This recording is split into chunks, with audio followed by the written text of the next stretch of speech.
ਹਰ ਦੌਰ ਦਾ ਇੱਕ ਬੁੱਲਾ।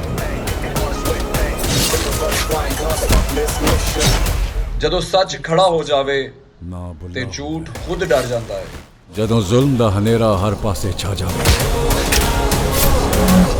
सच नू छुपाया जा सकता है पर हराया जा नहीं सकता।